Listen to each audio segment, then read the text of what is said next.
유시민 노무현재단 이사장과 진중권 교수의 설전이 뜨거워지고 있습니다. 조국 전 장관 딸의 표창장 위조 의혹을 놓고 시작된 공방이 이제는 인신공격으로 서로 오고 가고 있어요.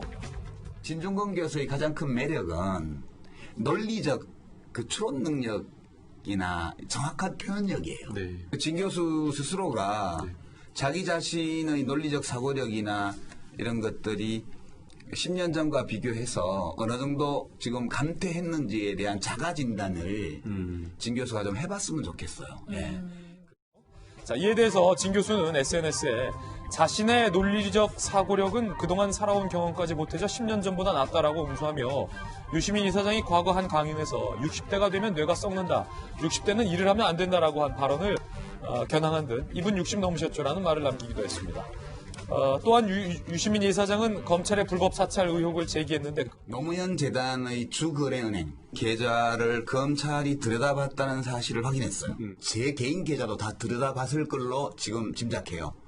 그거는 지금 알아보려고 이제 오늘 하루 종일 노력을 했는데 확인이 안 돼요. 좀 설명. 자, 검찰은 그런 적이 없다며 근거 없는 악의적인 허위 주장을 중단하라고 즉각 반박을 한 바 있는데 검찰의 입장 표명에도 어제 민주당의 수석 대변인이 그것도 필리버스터 도중에 검찰을 압박하고 나서서 이목을 끌기도 했습니다. 유시민과 통화했는데 근거가 있다며 왜 검찰이 유시민의 계좌를 들여다보냐라고 말한 거죠. 이에 야당에서는 여당과 유시민 이사장이 자꾸 검찰을 압박하면서 검찰 개혁 분위기를 잡는다는 비판의 목소리가 나왔습니다. 이게 김병민 박사님. 네. 일단은 유시민 이사장이 진중권 교수가 뭐 사고가 10년보다 떨어졌다. 인신공격을 하니까 자꾸 인신공격으로 대받아칠 수밖에 없지 않습니까? 그렇죠. 과거에 유시민 이사장이 했던 노인 폄하 발언, 60이 넘으면 뭐 있을 수 없는 얘기를 해갖고 이분 아마 60 넘으셨죠라고 오히려 대받아주는 응수를 보였던 게 아닌가 싶은데요.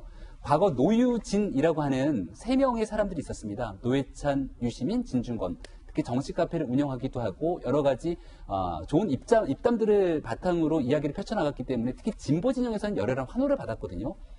노회찬 전 의원은 안타깝게 세상을 떠났고 이제 두 사람이 남았는데 둘 중에 한 명은 과거에 자신이 했던 얘기들과 다른 길을 가고 있기 때문에 서로가 저렇게 치열하게 다툼을 벌이고 있는 것 아니겠습니까?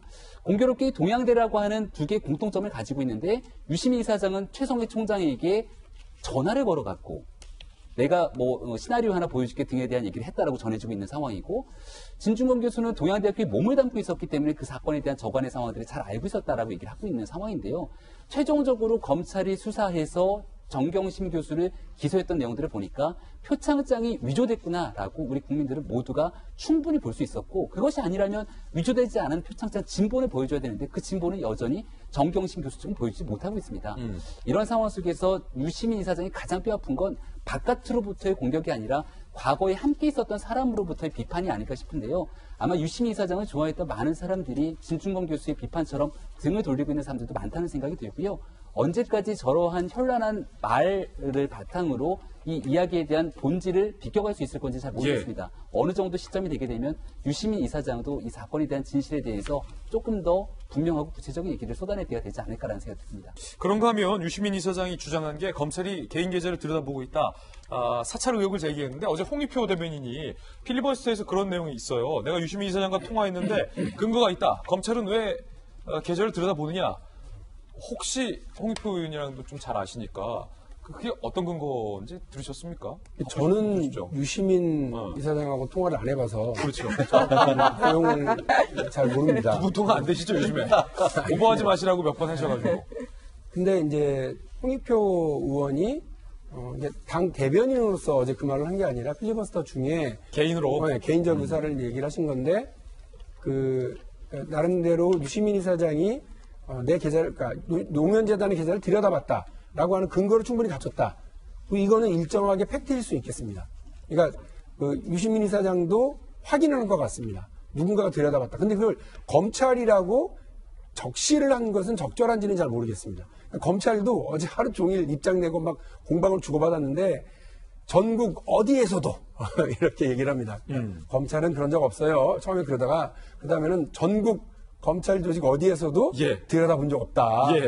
그럼 막 발끈했죠. 그러면서 한 줄을 더 붙인 게 뭐냐면 경찰에서 혹시 수사했으면 거기서 들여다봤겠다. 그 이 얘기는 누군가 들여다본 거는 유시민 이사장의 얘기가 맞을 수 있다. 그럼 우리는 아니다. 딴 데 가서 알아봐라. 이 얘기죠. 그러면 경찰은 왜 들여다봤을까? 만일에 그게 사실이면. 예. 그러니까 저는 검찰도 경찰이 했대요. 이렇게 얘기한 게 아니고 경찰이 했다면 했을 수 있다라는 식으로 슬쩍 했거든요. 그러니까 지금 그 양측이 공방을 하는데 팩트가 일정하게 서로 있습니다. 그리고 뜻밖으로 지금 난데없이 날아온 돌멩이에 경찰이 지금 맞았어요. 그럼 경찰이 해명을 해야 될 타이밍입니다. 그렇군요. 우리다. 혹은 우리도 아니다. 예. 지금 만들어지지 않은 공수처가 한 거 아니냐. 뭐 이렇게 얘기하든지 뭔가 누군가를 네. 해야 되는 상황입니다. 그러니까 유시민 이사장도 거짓말한 것 같지는 않고요. 있는 사실을 이야기했을 뿐이고 다만 검찰로 적시한 것이 아닐 수도 있다. 이런 생각은 듭니다. 그래서 홍익표 의원이 어제 말씀을 한 거는 그러니까 당 대변인으로서 역할로서의 말씀드린 것이 아니고 개인 의견이다. 역시 검찰이라고 전제한 후에 했던 말씀이라고 하는 점 말씀을 드리고요. 지금 요 공방에서 어쨌든 조금 이렇게 확인되지 않은 사실들까지 서로 동원해서 이야기 국민들을 혼란하게 하는 일들은 좀 없었으면 좋겠다는 생각입니다. 네.